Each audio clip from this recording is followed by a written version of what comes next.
You won't say that Hamas should lay down their arms and give up leadership in Gaza. I don't really have opinions about the future of Hamas and Israel beyond the question of justice and safety and the fact that anything has to abide by international law. And that applies to Hamas, that applies to the Israeli military, applies to anyone you could ask me about. Still talking about that interview here. Zohran Mamdani picking up a big endorsement from House Minority Leader Hakeem Jeffries today, with less than 2 weeks now to go until the New York City mayoral race. Meantime, more than 1,000 rabbis say the Democratic Socialist candidate is a danger to Jewish voters, signing on to a call of action that reads in part, quote, "We will not accept a culture that treats Jewish self-determination as a negotiable ideal or Jewish inclusion as something to be granted. The safety and dignity of Jews in every city depends on rejecting that false choice." Mamdani did not address the letter, but did say this about Islamophobia today. We know that in less than 2 weeks, we will say goodbye to a disgraced former governor and our current indicted mayor. The bigger question is whether we are willing to say goodbye to something much larger than either of these two men. It is whether we are willing to say goodbye to anti-Muslim sentiment that has grown so endemic in our city. Joining me now is Elisha Wiesel, the son of Marion and Elie Wiesel, Holocaust survivors and Nobel Peace Prize recipient. Thank you so much for joining us, sir. It seems like you're sounding the alarm, and all of these rabbis, 1,000 of them, that says a lot, are sounding the alarm. But are New Yorkers going to listen? We hope so. I think that this race is still very much a race where Andrew Cuomo, a centrist candidate in this race, can actually win. And I think he can capture voters across New York. Obviously, something very important has to happen, which is Republican voters, Republican senior leadership are going to need to make this formally a two-way race by abandoning, and it pains me to say this, but abandoning Curtis Sliwa. At this point, a vote for Curtis Sliwa is a vote for Mamdani. I don't think that that's what Republican voters really want. Defund the police, argue against the existence of the Jewish state of Israel. I don't think that these are values that Republican New Yorkers want. They still have a chance for a centrist candidate. It's absolutely not too late.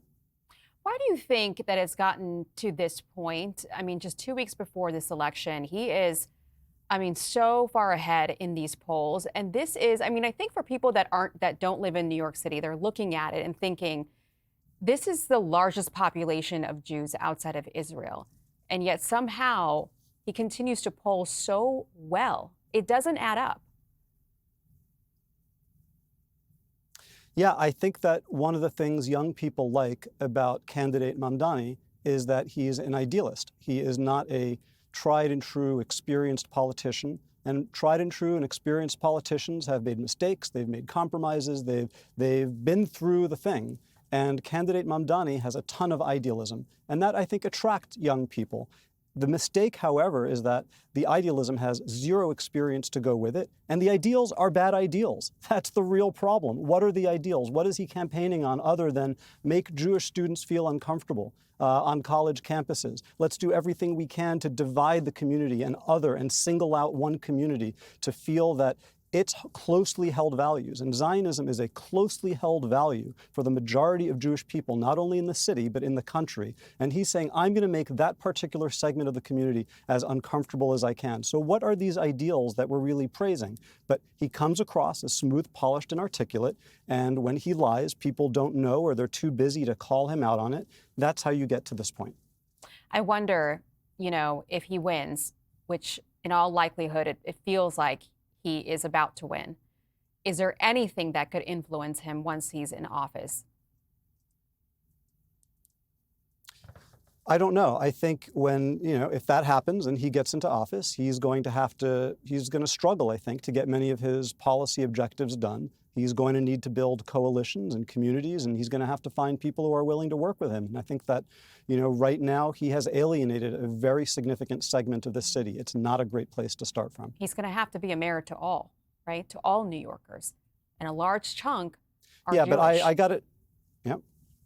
Yeah, but there's 2 weeks to go, and I got to say, polls have been turned over and surprised in the past. There's still quite a lot that can happen, and I would just say Republicans in particular may really have the key. And when I talk about Republicans, I'm talking about senior leadership like Ed Cox of the Republican New York State Committee.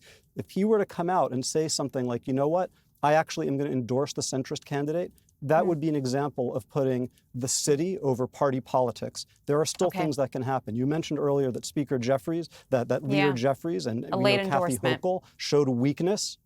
Yeah, and then of course Kathy Hochul, an earlier endorsement, and I'm sure we'll see whether or not Senator Schumer comes right behind. But the amount of weakness that the Democratic Party is showing is ridiculous. The Republicans are going to have their moment in the sun when Representative Stefanik faces off to Kathy Hochul. And if Kathy has been so weak as to endorse Mamdani, there's time in this election, and there's repercussions still to come.